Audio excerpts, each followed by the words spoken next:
Bem, alunos, como eu havia falado para vocês, continuação da aula aí, tá? A respeito da Era Vargas. Então, ficou a partir da Constituição de 1934, que foi aí considerado uma conquista paulista, né? Com a Revolução, uma pressão em cima do governo. E o Vargas, né, para dar por encerrado a Revolução, ele aceita, né, estabelecer um momento, né, para ser feito uma nova Constituição para o Brasil, que ficou pronta e foi promulgada no ano de 1934. Aí nós já falamos um pouco sobre isso. As principais medidas dessa Constituição: foi criado o voto secreto, né, substituindo o voto em aberto. O voto secreto ele era uma proposta, como a gente já viu, dos tenentistas, que, segundo os militares, né, era uma forma de conter aí as fraudes eleitorais. Então era um dos mecanismos.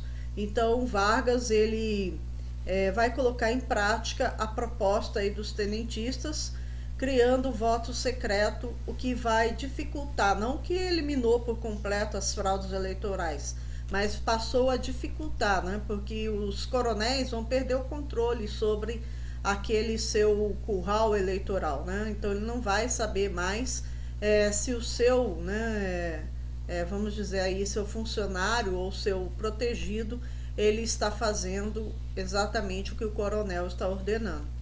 O voto feminino também foi criado, né? Foi uma conquista aí para as mulheres. Já existia mulheres na política, porém elas não tinham permissão para o voto.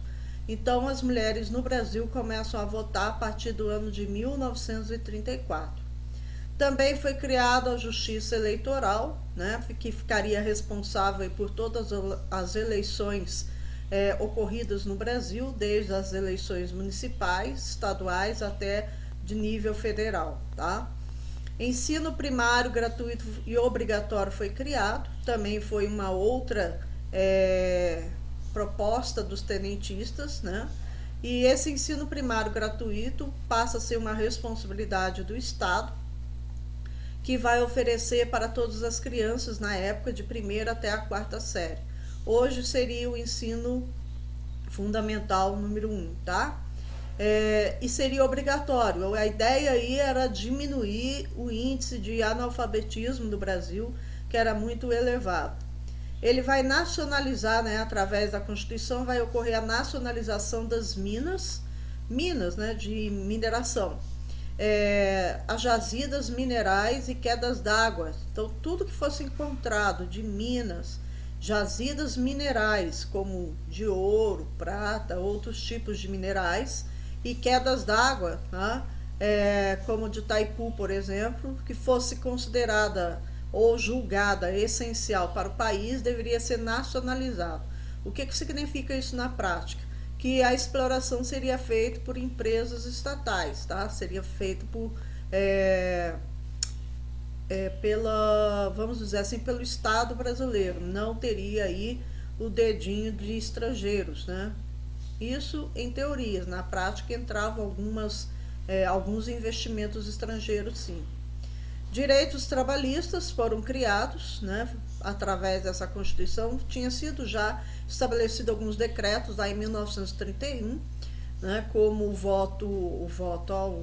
salário mínimo, e aqui vai ser determinado na Constituição. Então vai ser confirmado aqueles decretos do Vargas, tá bom? As primeiras leis trabalhistas aí. Ainda não é a CLT. A CLT é só em 1943. Aí nós temos uma imagem, né, que circulou o Brasil na época, que é a mulher votando, né, pela primeira vez no Brasil, né, no momento em que a mulher passa a ter esse direito, a voz da mulher passa a ser ouvida na política, tá bom? E voto secreto, que é importante. Governo constitucionalista de Vargas. Então, de 34 até 37 a era Vargas constitucionalista, tá? É o momento que ele vai ser regido por uma Constituição. Então, está agora debaixo de uma Constituição e ele vai governar. Ele deveria levar o mandato dele até 1938 e depois um novo presidente deveria ser eleito. Mas vocês vão ver que não é exatamente isso que vai acontecer. Nesse governo constitucionalista de Vargas, né, de 34 até 37, o que acontece de mais importante? Foi um momento bem tumultuado, bem tenso no Brasil, porque já existia uma polarização no Brasil desde a década de 20, o que não acontecia só no Brasil, mas acontecia também na Europa, em outros lugares do mundo, né?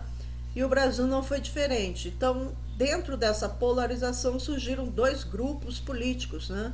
Que vão ser aí os grupos do ANL, né? Que era o grupo de esquerda, comandado aí pelo Luiz Carlos Prestes, que já tinha retornado do exílio.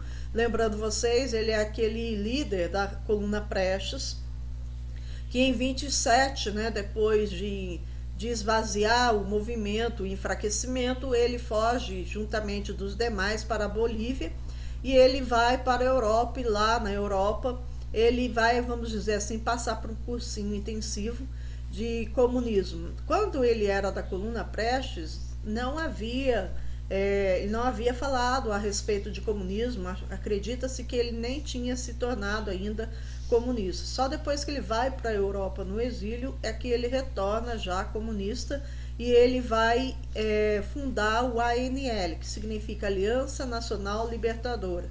Era um grupo de esquerda, né, comunista, que visava a tomada do poder, tá? Através de eleições, através da política, mas que mais tarde acaba realmente tentando tomar o poder na marra.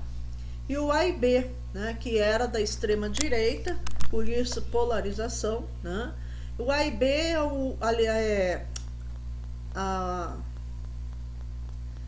os integralistas, né? Me deu branco agora, gente.